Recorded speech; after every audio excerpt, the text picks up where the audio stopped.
You see, if my hair is straight, then I need it to be curly. If my hair is curly, then I need it to be straight. I'm too fat, I'm too skinny. I'm too dark, I'm too light. We spend so much time trying to change what we are.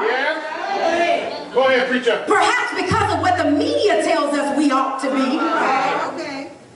But this woman, as a widow, studies say, even the scholars say, that she probably had on clothes that would let you know that this is what she was. She's the widow. So she was probably dressed in a certain kind of way. Not like the rich women, but like the woman that she was. But I like this woman because she keeps it 100 rather than trying to become something that she could not be. She was comfortable in what she was. Because the bottom line is, no, I may not have what you have, rich folk, but I've got something. So I'm going to take what I have and I'm going to give that to God. So then in our churches, when we think about keeping it 100, no, you may not be able to sing in the choir. You may not be able to be an usher. You may not be called to preach a sermon, but God has put something inside of you.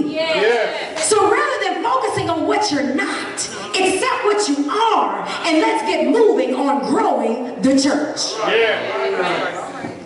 So I like this woman because she's comfortable in her own skin. Yes, I'm a widow. I don't have what you have, but let me tell you what I do have. I have very small copper coins, 2 of them, only worth a few cents. But I'm going to take my only and do something with that. And that is what we ought to do, is take our only. Well, I'm only female. I'm only male. I'm only a child. I'm only a senior. Take your only. Because as we see in this text, God honors that. So the first thing she's teaching us is to accept what we are and be cool with what we're not. When I was a young person, I did not like the color of my skin.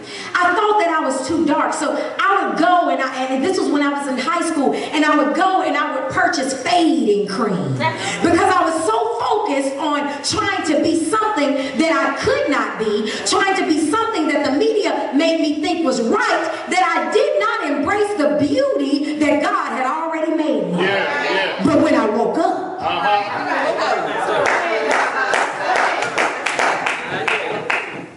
I realized that God created me too in God's own image.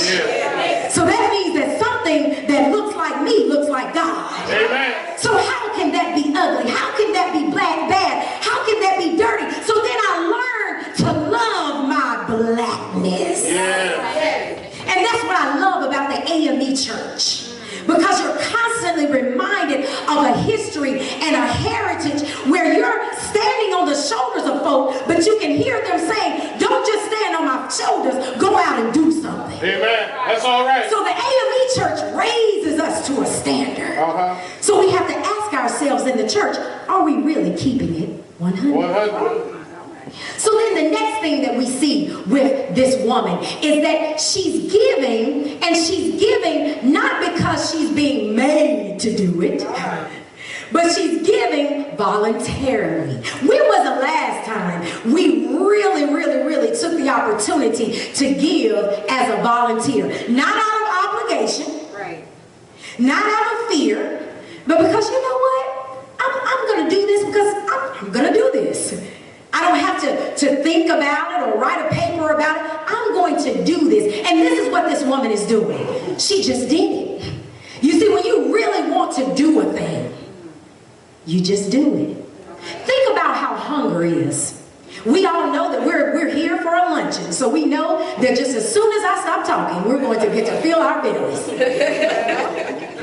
So when we think about that hunger, when we hunger physically, we go out and get it. Chicken, fish, pork chop, ham, whatever it is that is your delight, we go out and we get it. We keep it 100.